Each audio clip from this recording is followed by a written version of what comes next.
आज के वक्त में घर खरीद पाना बिल्कुल आसान नहीं है। यही वजह है कि अधिकतर लोग किराए पर ही रहना पसंद करते हैं। लेकिन किराए पर घर लेने से आपको मकान मालिक के साथ एक रेंट एग्रीमेंट साइन करना होता है। जब भी किसी रेजिडेंशियल प्रॉपर्टी को किराए पर दिया जाता है तो लैंडलॉर्ड रेंट एग्रीमेंट में कुछ ज़रूरी क्लॉज शामिल करवाता है ताकि किराएदार उसे धोखा ना दे सके। कई बार लोग रेंट एग्रीमेंट में कुछ गलतियां कर देते हैं जिसकी वजह से बाद में उन्हें परेशानी होती है। ऐसे में हम आज जानेंगे उन चीज़ों के बारे में जो एक किराएदार को अपने रेंट एग्रीमेंट में ज़रूर शामिल करवाना चाहिए।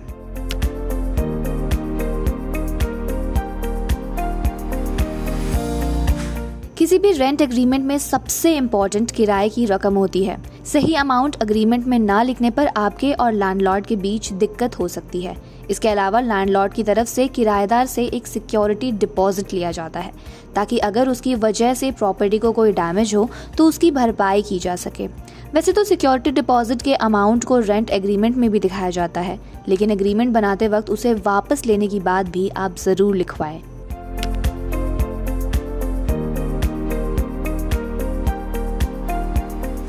रेंट एग्रीमेंट में दोनों ही पार्टी को एक जितना वक्त मिलना चाहिए जिसमें घर छोड़ने का नोटिस दिया जा सके।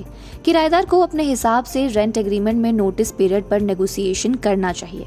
कुछ रेंट एग्रीमेंट में लॉक इन पीरियड भी होता है जिसके तहत वो रेंट एग्रीमेंट उससे पहले टर्मिनेट नहीं हो सकता। ऐसे में अगर किराएदार बीच में ही घर छोड़ता है तो भी उसे पूरे वक्त के पैसे चुकाने पड़ेंगे।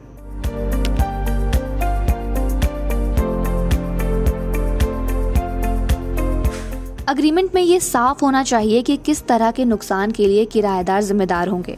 रेंट एग्रीमेंट में ये क्लॉज जरूर शामिल कराएं कि सामान्य टूट फूट के लिए किराएदार की कोई जिम्मेदारी नहीं होगी। सिर्फ बड़े नुकसान पर ही किराएदार को पैसे चुकाने होंगे। साथ ही जब आप रेंट एग्रीमेंट बनवाएं तो उसमें घर में मिल रही सुविधाओं की पूरी लिस्ट शामिल जरूर करवाएं।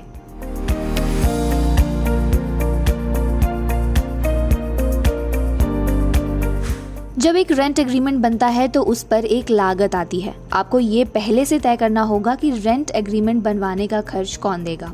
अक्सर ये खर्च लैंडलॉर्ड खुद ही देते हैं, लेकिन कई मामलों में किराएदार से रेंट एग्रीमेंट बनाने का खर्च लिया जाता है। रेंट एग्रीमेंट बनवाते वक्त ये भी साफ कर लेना चाहिए कि जिस प्रॉपर्टी को आप ले रहे हैं उसका इस्तेमाल किन कामों में किया जा सकता है।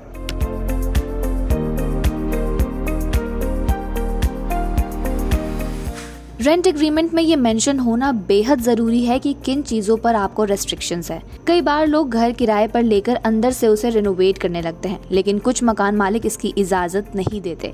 इस तरह की सारी बातों को रेंट एग्रीमेंट में आप जरूर शामिल करवाएं।